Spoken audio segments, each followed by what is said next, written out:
Welcome to a video that might change how you look at your relationships and your life today.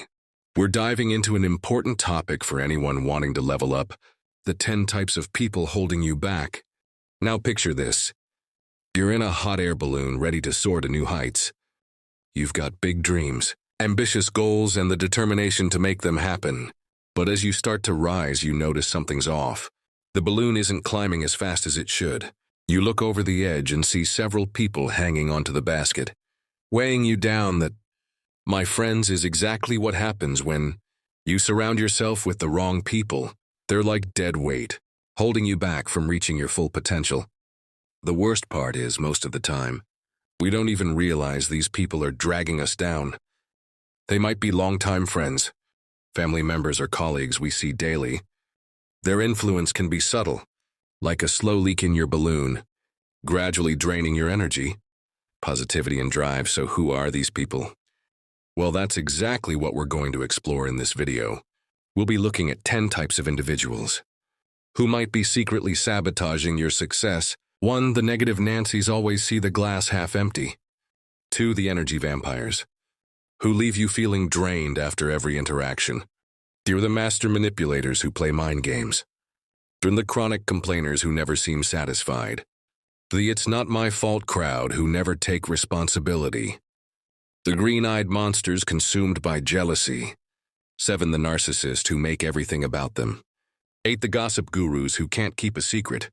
9. The growth stunters who don't support your dreams. And the fair weather friends who only show up when they need something. Now I know what you might be thinking. But wait, I don't have toxic people in my life. Well, stick around because you might be surprised. These types can be masters of disguise, and identifying them as the first step to freeing yourself from their negative influence. But don't worry, this isn't just about pointing fingers for each type.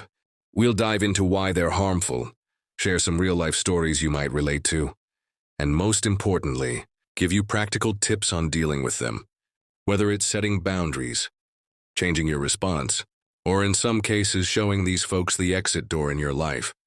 We've got you covered, remember? You are the average of the 5 people you spend the most time with.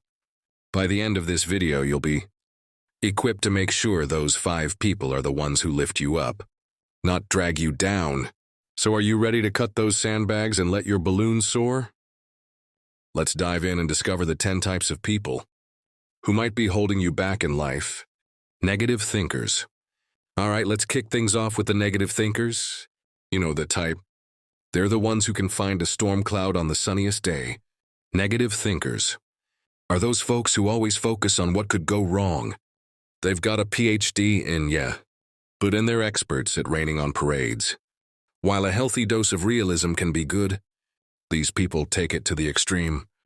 Why are they so harmful? Well, negativity is contagious. Spend enough time around a negative thinker army, and you'll find yourself starting to see the world through gray. Colored glasses. They can sap your motivation, crush your enthusiasm, and make you second-guess your dreams. Let me tell you about Sarah and her coworker Dave. Sarah had just landed a big project at work and was excited about the challenge. Enter Dave, the office negative thinker. "Good luck with that," he scoffed. "Remember the Johnson account? Total disaster. This one's probably going to be even worse." Just like that, Sarah's excitement deflated. She started doubting herself, imagining all the ways the project could fail. Dave's negativity had infected her outlook. So how do you spot a negative thinker? Listen for phrases like, "That'll never work." "We've always done it this way." "Why bother? It's hopeless." They're the ones always prepared for the worst, and not in a good way. Now, dealing with negative thinkers can be tricky, but here are some strategies. 1. Set boundaries. Limit your exposure to their negativity. Do challenge their pessimism. Ask them to explain their reasoning. Often they can't. 3. Redirect the conversation to solutions instead of problems. Surround yourself with positive influences to counteract their effect. Remember, you don't have to be a captive audience to someone else's pessimism. Choose positivity and watch how it transforms your life. Energy drainers. Next up, we've got the energy drainers. These people leave you feeling like you've just run a marathon after a simple conversation. Energy drainers. are those individuals who seem to suck the life out of a room. They're often needlessly dramatic, constantly in crisis or perpetually needy. They demand your time, attention, and emotional energy, but rarely, if ever, reciprocate. Why are they so detrimental? Well, your energy is a finite resource. Every minute you spend dealing with an energy drainer is a minute you can't spend on your goals, dreams, or self-care over time. This can lead to burnout, resentment, and stalled personal growth. Let me introduce you to Mike and his friend Lisa. Mike had a big presentation coming up and needed to prepare, but Lisa called yet again in the middle of a crisis. "Mike, I can't believe what happened at work today. You have to hear this 2 hours later." Mike was emotionally exhausted and behind on his prep work. Lisa, meanwhile, felt better after unloading all her problems until the next crisis. Of course, how do you recognize an energy drainer? Look out for these signs. They always have a crisis or drama in their life. You feel tired or stressed after interacting with them. They rarely ask about you or your life. They have a woe is me attitude and resist solutions. So how do you deal with energy drainers? Here are some strategies. 1. Set clear time limits on interactions. 2. Learn to say no. You are not responsible for solving everyone's problems. 3. Encourage them to seek professional help if they're constantly in crisis. 4. Practice self-care after interactions to recharge your batteries. Remember, protecting your energy is not selfish. It's necessary. You can't pour from an empty cup. Manipulators. Now let's talk about a particularly tricky group. The manipulators. These are the chess players of the social world, always thinking several moves ahead and not in a good way. Manipulators are experts at using emotions, often guilt or fear, to control others and get what they want. They're masters of gaslighting, making you question your own reality. They might use flattery one minute and criticism the next, keeping you off balance and easier to control. Why are they so dangerous? Manipulators erode your self-esteem, your ability to trust others, and even your grip on reality. They can make you feel like you're going crazy, and over time, can seriously impact your mental health and your other relationships. Let's look at the story of Tom and his manipulative sister Rachel. Tom had been saving for a dream vacation for years. Rachel, knowing this, came to him with tears in her eyes. "Tom, I hate to ask, but I'm in real trouble. I need $5,000 or I'll lose my apartment. You're the only one I can turn to." Tom, feeling guilty and pressured, gave her the money. A week later, he saw Rachel's social media posts about her amazing shopping spree. How do you spot a manipulator? Watch out for these red flags. They use guilt trips to get their way. They twist your words or deny things they've said. They play the victim when confronted. They use flattery excessively, often followed by a request. Dealing with manipulators requires a strong backbone. Here are some strategies. 1. Trust your gut if something feels off. It probably is. 2. Set firm boundaries and stick to them no matter what. 3. Don't justify, argue, defend, or explain. Simply state your position or seek support from others to reality check your experiences. Remember, you have the right to make decisions without feeling guilty.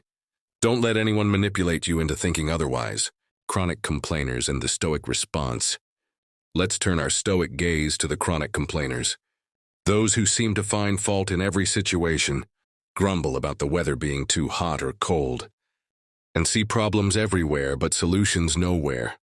The great Stoic philosopher Epictetus once said, "It's not what happens to you, but how you react to it that matters." This wisdom is particularly relevant when dealing with chronic complainers. Consider Maria, a bright young professional whose colleague John was a perpetual complainer. Every morning, John would start the day with a litany of grievances. Traffic was terrible, the coffee machine was too slow, and the boss was unreasonable. At first, Maria was drawn into John's negative spiral, her mood darkening in response. But then Maria discovered Stoicism. She realized that while she couldn't control John's behavior, she had complete control over her reaction to it. As Marcus Aurelius advised, you have power over your mind. Not outside events. Realize this, and you will find strength. Maria began to see John's complaints not as truth, but as his perception of reality, a perception she didn't have to share. She started responding to his complaints with questions like, What do you think we could do to improve the situation? Or is there a positive side to this we might be missing? This Stoic approach accomplishes two things. One, it protects Maria's own peace of mind. It gently challenges John to shift his perspective. Remember, the Stoics teach us that true freedom comes from focusing on what we can control. As Epictetus said, there is only one way to happiness, and that is to cease worrying about things which are beyond the power of our will. When faced with a chronic complainer, consider these Stoic strategies. 1. Practice negative visualization. Imagine how much worse things could be.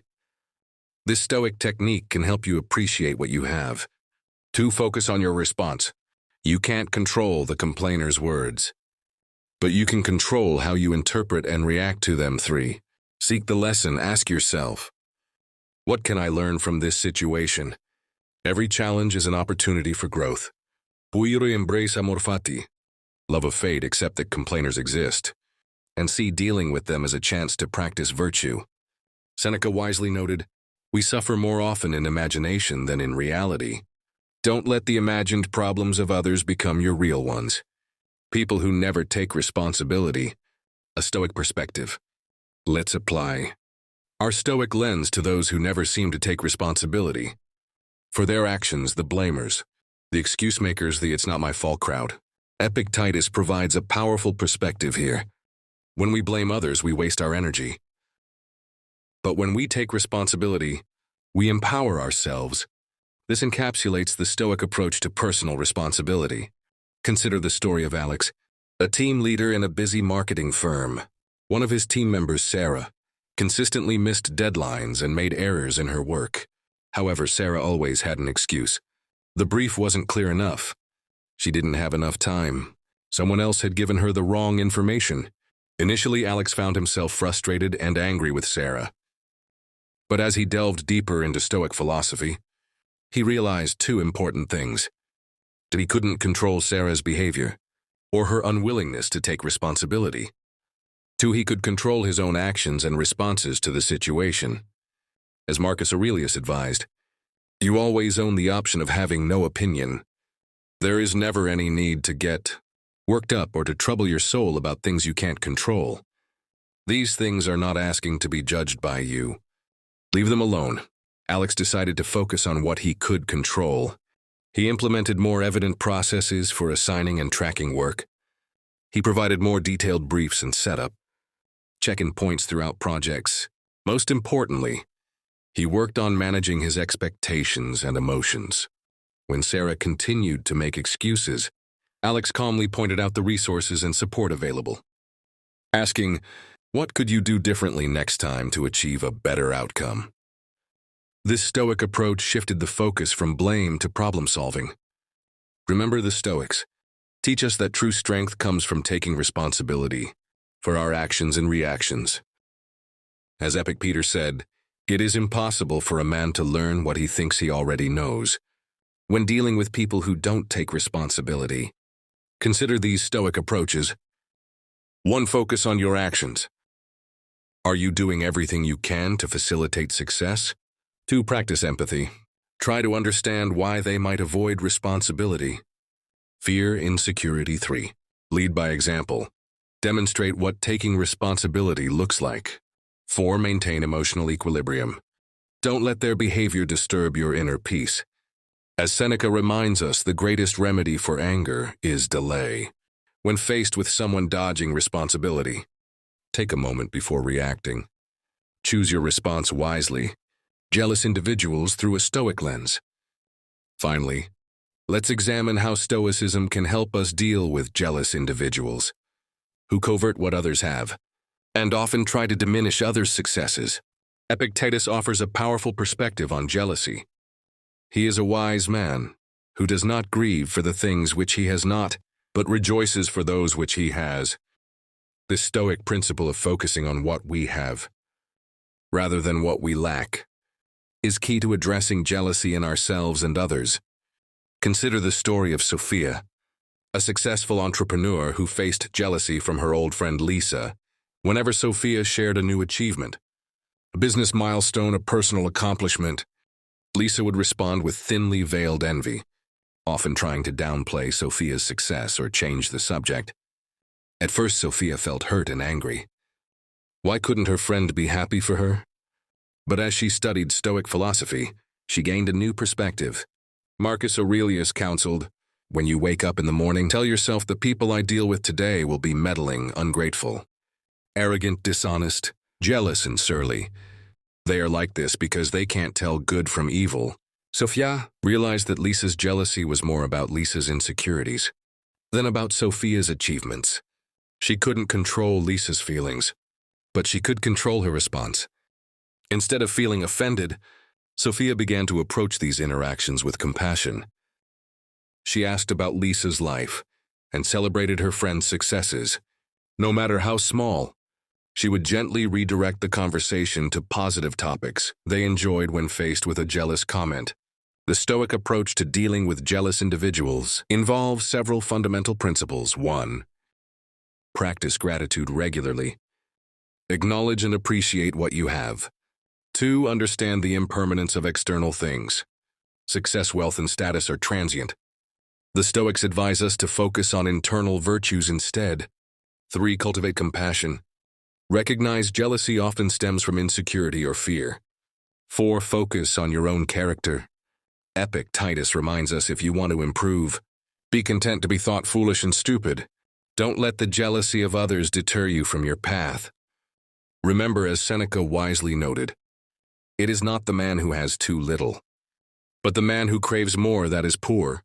By embracing this Stoic mindset, we can navigate relationships with jealous individuals while maintaining our peace of mind and continuing to pursue our goals.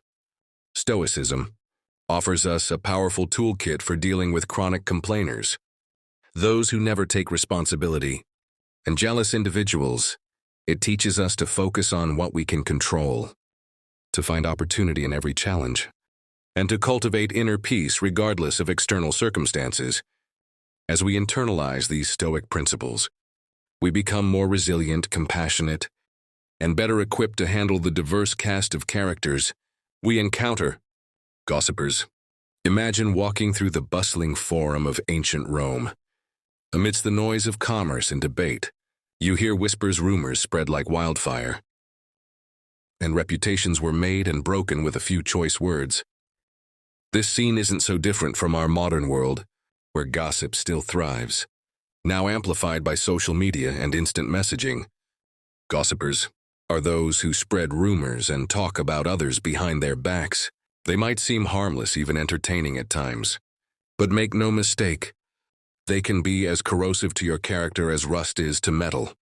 The Stoic philosopher Epictetus once said, "If you learn that someone is speaking ill of you, don't try to defend yourself against the rumors. Respond instead with yes. And he doesn't know the half of it because he could have said more." This quote encapsulates the Stoic approach to dealing with gossip. Don't let it affect your peace of mind.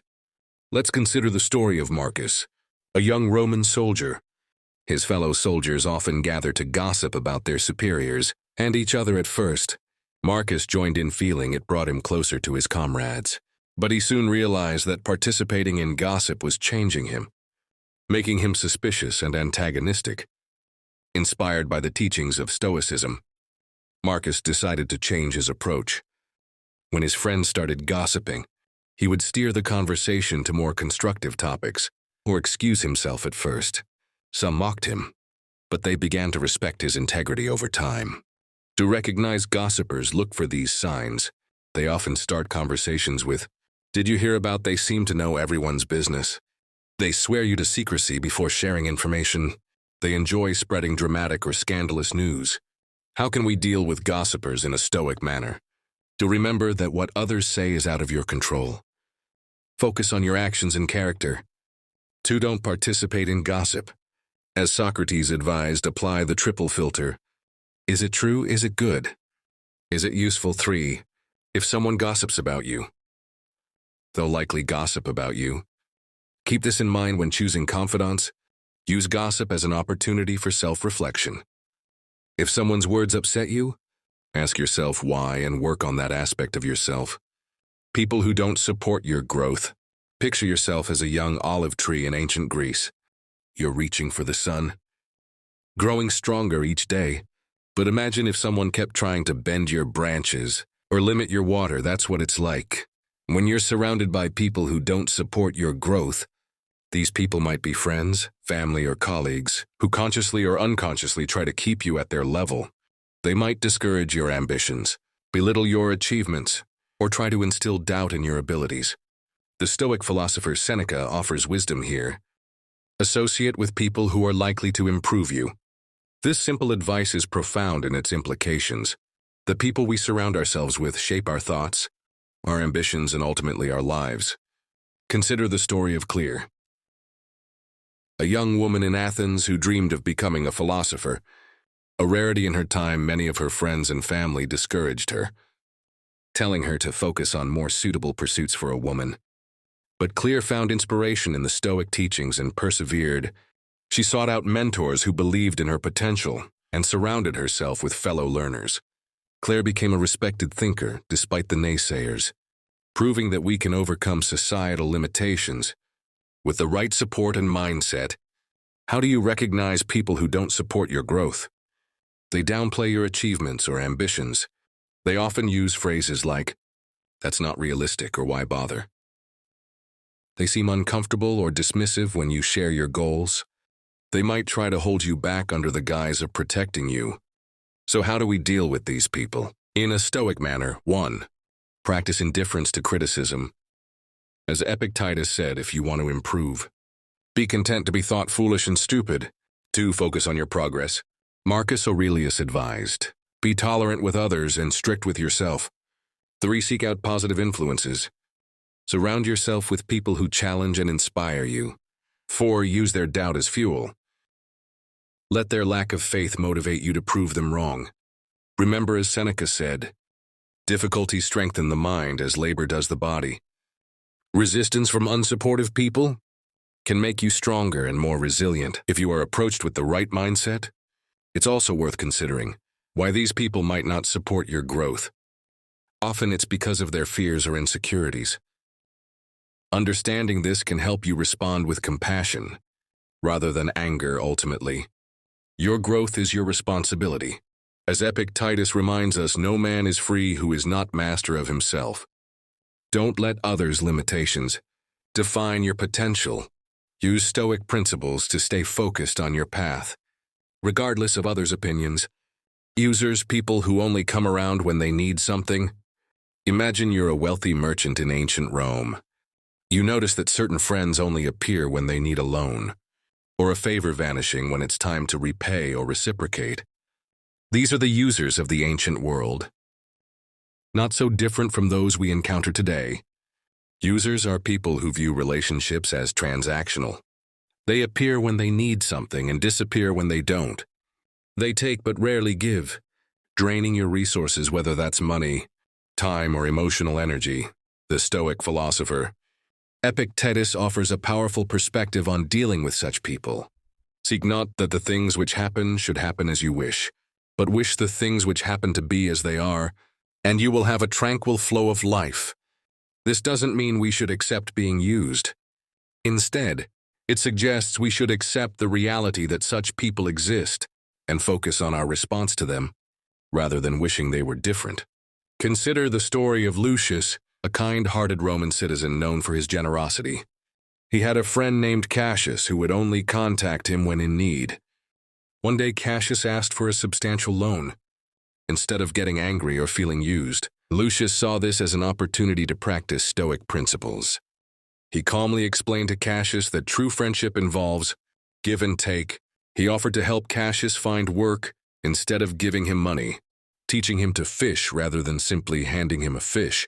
This response maintained Lucius's tranquility, while also addressing the imbalance in their relationship. How do you spot a user? They contact you only when they need something. Their problems are always emergencies that only you can solve. They rarely ask about your life or offer support in return. They may use flattery or guilt to get what they want. Dealing with users in a Stoic manner involves several strategies. 1. Set clear boundaries. As Seneca advised, we suffer more often in imagination than in reality.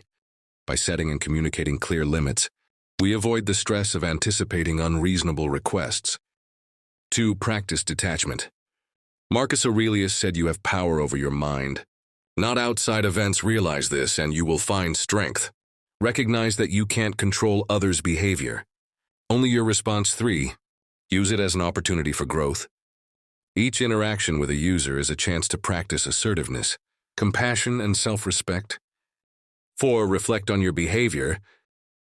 Ensure you're not unknowingly using others yourself. As Marcus Aurelius reminds us, when you wake up in the morning, tell yourself the people I deal with today will be meddling, ungrateful, arrogant, dishonest, jealous, and surly. They are like this because they can't tell good from evil.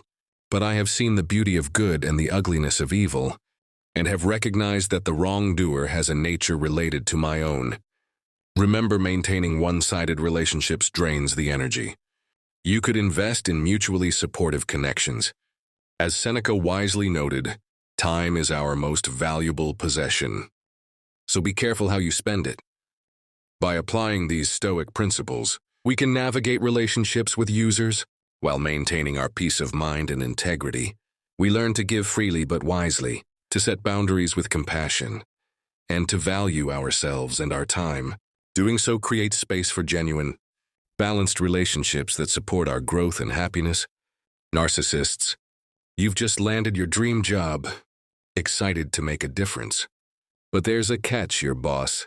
Let's call him Marcus, is the center of his own universe. Everything revolves around him and your ideas. They might as well be whispers in a hurricane. Now, what exactly is a narcissist? Think of them as people who've mistaken themselves for the sun. They believe everything should orbit around them. They crave admiration, lack empathy, and have an inflated sense of their own importance. Sound familiar? Let me tell you about Sarah, a bright young marketing executive. Her boss, Marcus, was a textbook narcissist. He'd steamroll over her ideas in meetings, only to present them as his own later. He'd take credit for successes and blame others for failures. Sarah's confidence was eroding faster than a sandcastle at high tide. But here's where our Stoic teachings come in handy. Remember what Epictetus said, "It's not what happens to you, but how you react to it that matters." Sarah realized she couldn't change Marcus, but could change her response to him. So how do you spot these self-appointed demigods? Watch for these red flags. They love being the center of attention. 2. They have a grandiose sense of self-importance. 3. They lack empathy for others. 4. They have a sense of entitlement. 5. They're quick to rage when criticized. Now, dealing with narcissists isn't easy. But Stoicism offers us some powerful tools. As Marcus Aurelius wisely said, you have power over your mind. Not outside events realize this and you will find strength. Here are some Stoic-inspired strategies for handling narcissists. 1. Practice emotional detachment. Their actions reflect on them, not you two. Set firm boundaries, be clear about what you will and won't accept. 3. Don't feed their ego. Narcissists thrive on reaction. Don't give them the satisfaction. 4. Focus on your growth. As Seneca said, while we wait for life passes. 5. Remember your worth. Don't let their behavior diminish your self-value. Sarah applied these principles. She stopped seeking Marcus's approval and focused on her growth. She set clear boundaries and remained calm in the face of his tantrums. Over time, Marcus's impact on her diminished, and she found herself thriving despite his behavior. Here's a truth for you. Narcissists are like storms, loud, destructive, and attention-seeking. But you can be the mountain unmoved, unshaken, standing tall regardless of the weather. Remember, as Epictetus taught us, he who is everywhere is nowhere. Don't let a narcissist's demands for attention distract you from your path. Your peace of mind is too valuable to be held hostage by someone else's ego. In the end, dealing with narcissists is about reclaiming your power. It's about understanding that true strength comes from within. As the Stoics did so, stand firm. Hold your ground and let your inner mountain rise. Above their stormy sea of self-absorption, modern context, digital age considerations. In today's world, the Stoics' path is lined with face-to-face interactions, screens, notifications, and digital whispers. The challenge of maintaining our integrity and peace of mind has taken on new dimensions. In the digital age, imagine our friend Marcus from the previous story, now navigating the treacherous waters of social media. He opens his phone to find a barrage of notifications, likes, comments, shares, and messages, each vying for his attention. The modern equivalent of the Roman Forum is now in the palm of his hand, with whispers and shouts from across the globe reaching him instantly. Seneca, one of the great Stoic thinkers, seemed to predict our modern dilemma when he wrote, "To be everywhere is to be nowhere." In our hyper-connected world, it's easy to be mentally everywhere, scrolling through Instagram, checking emails, responding to tweets, and yet nowhere not fully present in our lives. So how can we apply Stoic principles to our digital lives? Let's consider a few strategies. 1. Be mindful of your digital footprint. Before you post, share, or comment, pause. Ask yourself, as Marcus Aurelius might, is this necessary? Is your contribution adding value or merely adding noise? 2. Organize your digital space. As the Stoics advised, surround yourself with wise and virtuous people, and be intentional about who you follow and interact with online. Your digital environment shapes your thoughts and emotions, like your physical one. 3. Set digital boundaries. Epic teachers taught that true freedom comes from knowing what is within our control and what isn't. Apply this to your digital life by setting clear boundaries. Designated times for checking social media, email-free evenings, or device-free dinners. 4. Practice online empathy. Remember that behind every avatar and username is a real person. Seneca advised, wherever there is a human being, there is an opportunity for kindness. Let this guide your online interactions. 5. Use technology purposefully. Instead of mindless scrolling, use digital tools to enhance your growth. Follow accounts that share Stoic wisdom. Use apps for mindfulness and reflection, or join online communities like this one, dedicated to personal development. 6. Practice digital detox regularly. Step away from the digital world entirely. As Marcus Aurelius said, nowhere can man find a quieter or more untroubled retreat than in his own soul. Sometimes, the best way to find that retreat is to power down our devices. In applying these principles, we can transform our digital life from a source of distraction and potential negativity into a tool for growth and connection. We can use social media not as a stage for our ego, but as a platform for spreading wisdom and kindness. As we reach the end of our journey, through the challenges of negative influences and the application of Stoic wisdom, remember this: you are the architect of your own life. The power to choose your response to any situation, cultivate your character, and shape your physical and digital environment lies within you. Epic Titus reminds us it's not what happens to you, but how you react to it that matters. This timeless wisdom is as relevant in our fast-paced, digitally connected world as it was in ancient Rome. Whether you're dealing with gossipers by the water cooler or navigating the complexities of social media, you have the power to choose your response as you move forward. From this video, I challenge you to embody the Stoic virtues in your daily life. Be the person who lifts others up instead of tearing them down. Be the voice of reason in a sea of reactivity. Be the steady presence that others can rely on. True strength isn't about controlling others or your environment, but mastering yourself. So members of the Stoic community, go forth with courage, face life's ancient and modern challenges with wisdom and grace, and always remember, in the grand theater of life, you get to choose your role. Choose to be the hero of your own story. Thank you for joining me on this exploration of Stoic wisdom. Until next time, stay strong, stay wise, and keep growing.